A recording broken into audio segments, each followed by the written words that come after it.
Hey everyone, if you watched the last video before that, took out wheel motor off this sprayer, had to get it rebuilt. There's the wheel motor. Dad got back last night, so I'm going to get this back on the sprayer, get it back out to where it is usable again, because we've got some 28 to put on some wheat ground. So hopefully if we can get this done in time, might go over and start bulldozing some. I just have to see where we are when we get this done, but wouldn't mind doing some bulldozing this week. I've talked about it before, bulldozing, but try to do that when we can't do anything else like spraying, putting on fertilizer. So really we could be putting on fertilizer. Right now our dump truck is broke down, it's at a service shop getting fixed. Otherwise I'd probably be hauling some dry fertilizer right now. Hey Dad, it's like your sprayer peed all over the floor. Yeah, it dripped more than I thought it was going to drip. You got enough kitty litter? I don't know. A bunch of people asked me where we took this to get rebuilt. Where was that place? Oxbow International at Shipshewana, Indiana. It's my understanding that they used to be a Miller dealer before C&H bought Miller. It's the same people that make the Oxbow ear pickers, or make the machines for like harvesting seed corn and stuff like that. They're also starting to make their own front mount sprayer. It looks like a pretty interesting unit, but I don't think nice looking sprayer. That and also a floater, 3-row floater. You've seen them while you're up there, didn't you? Yeah, nice looking units. Sprayer is really nice. It's simple. It's I don't know, it looks a lot simpler than what this does. It reminds me a lot of this. They sold this, so it makes sense that they would it's a little taller than this. That's impressive. I can walk under it and have 6 inches. Yeah, so there's not many of them out. I think they've first year production, maybe first couple of years. So wouldn't mind. Hopefully we can see one of those here in the near future. Not to buy, unless we hit the lottery.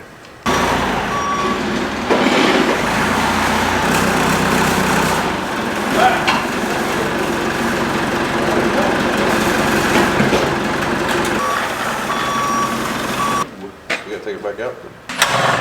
Oh, hold on. Okay.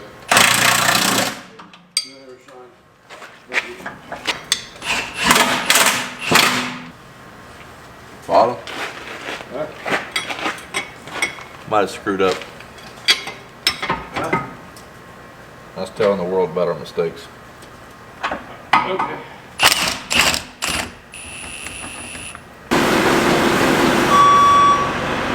Get that bolt to go right there. Back up? Yeah. Go sit there. Watch out.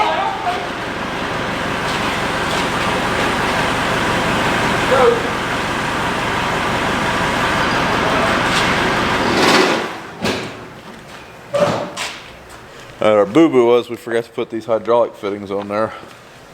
Right now they're just plugged. Will they go one way? Yeah, they go. Okay.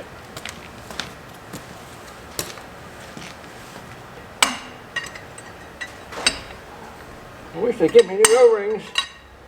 Flat rings. Probably leaks the whole time.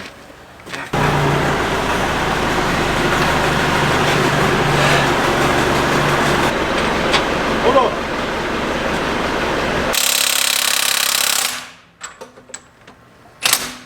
Some tar out there. Huh? I get one big tars.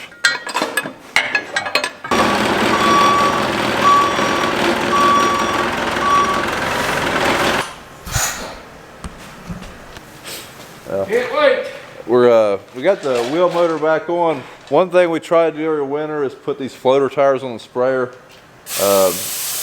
We're not going to put the other 3 on right now, but I figured there's no use in putting the skinny tire back on. We're just going to be putting these on in the near future. You get that? Yeah. Cut.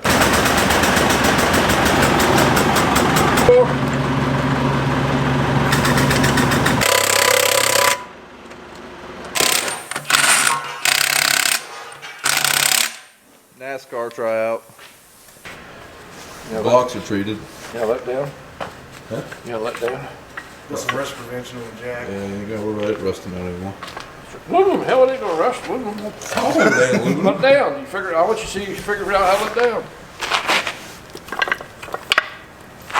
Something right there.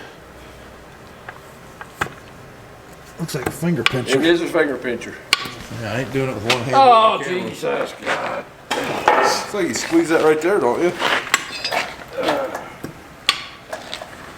You know how to let down? Yeah, just right here. It's like a finger shear. Yep. It's been known to pinch guy too. Keeping you young, Dad. Huh? Keeping you young. Yup. Drop it over and tell you where you wanted that.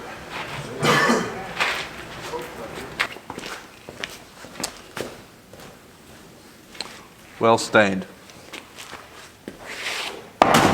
Well, we got this one reassembled and put back together. One thing we've got to do is drain all these wheel motors, make sure there's no shavings in there, because they ended up having to do a little bit more to that wheel motor than they thought. So fingers crossed we don't have to rebuild 3 more.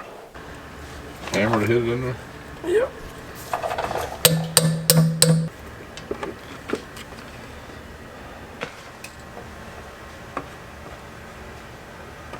Dirt. Just dirt. Looks like it to me.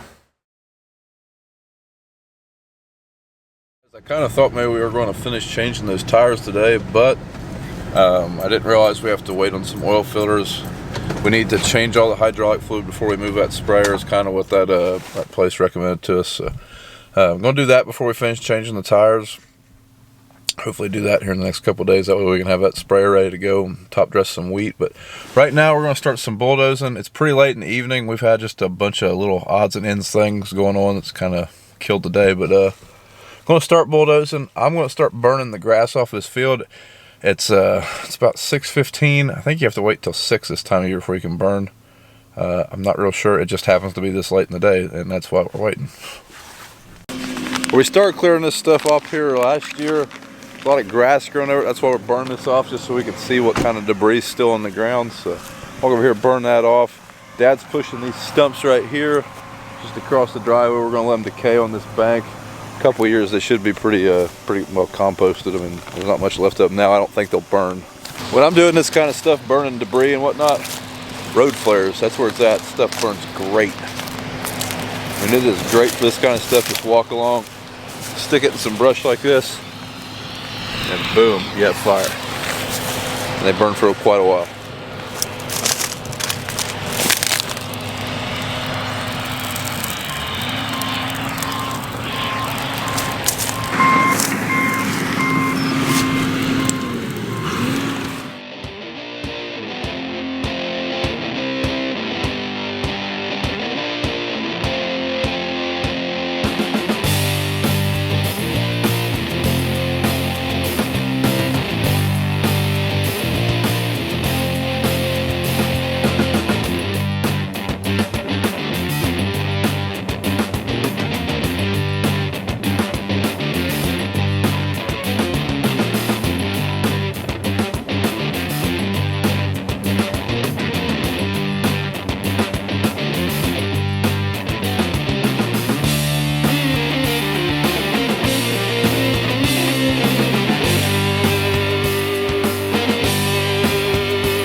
All right, you might be wondering what this ground we're clearing off was.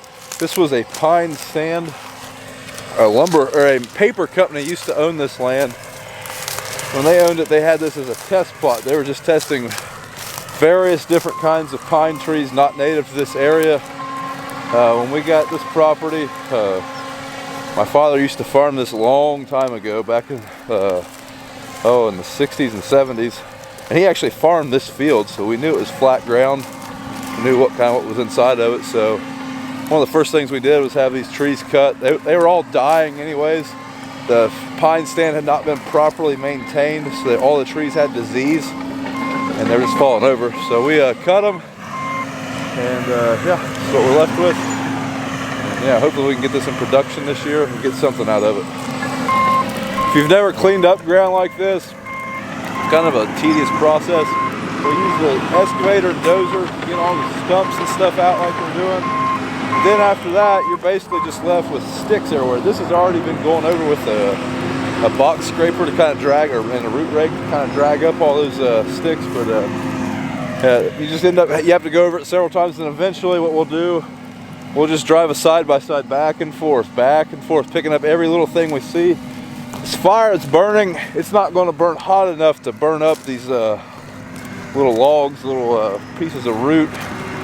So like this right here, I mean, this is a pretty small piece, but there'll be lots of this left over. I mean, that fire's just burning quick and hot, and it's just in and out. So there'll be a lot of that. We'll have to go over it a lot. Then eventually we'll use an old disc that we have, go over it a few times with it, and then hopefully it'll be in good enough shape that we can plant I'd rather plant corn in it, just because with corn, when you harvest it, you know, your head's not down on the ground. So, but if you make it part of that field, it might be beans. I don't know. We'll see. Depends on how clean we can get it. I'm pretty sure this pine stand was, I think it was like 13, 14 acres, something like that. So, with it being a stand too, they were all planted in rows pretty close together. There was a lot of stumps in here.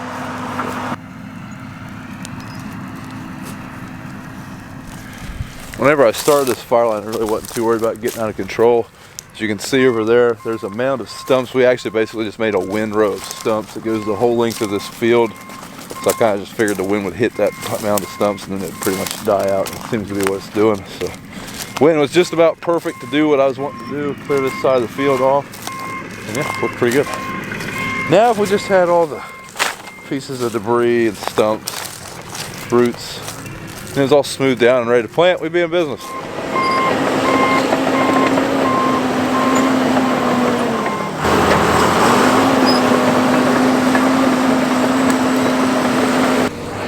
As you can see, there's just too much dirt in that stuff for it to burn. That's why we're just going to have to push it over there. I mean, we're definitely losing a little bit of dirt with it.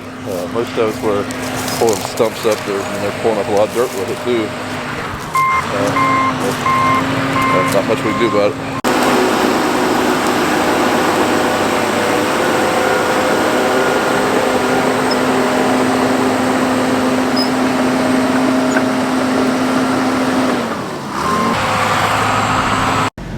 Well guys, my wife came and picked me up and kind of kidnapped me, took me to dinner at my in-laws' house. I'm just getting back, and it's 8:30 now, so we're done bulldozing. I think Dad only bulldozed for maybe another 20 minutes or so after I left. We still got a lot of work to do that field, but it's a start. We got some of that grass burned off. We had a little bit pushed out. So hopefully we can get that seed to crops this year. But thanks for watching. Not sure what we got going on tomorrow. We're either going to be bulldozing or working on the sprayer tires, but I'm going to some meeting put on by Pioneer. It's called like a workshop, I guess. It's going to take most of the morning, so when I get back, I don't know what Dad will be doing, but I'm sure we'll be doing something, so I'll probably make a video out of that. But thanks for watching. If you like what you see, go ahead and follow us on Instagram and Twitter. And hey, we just hit 20,000 subscribers on the YouTube, so thanks for that, guys. And we'll see you in the next video.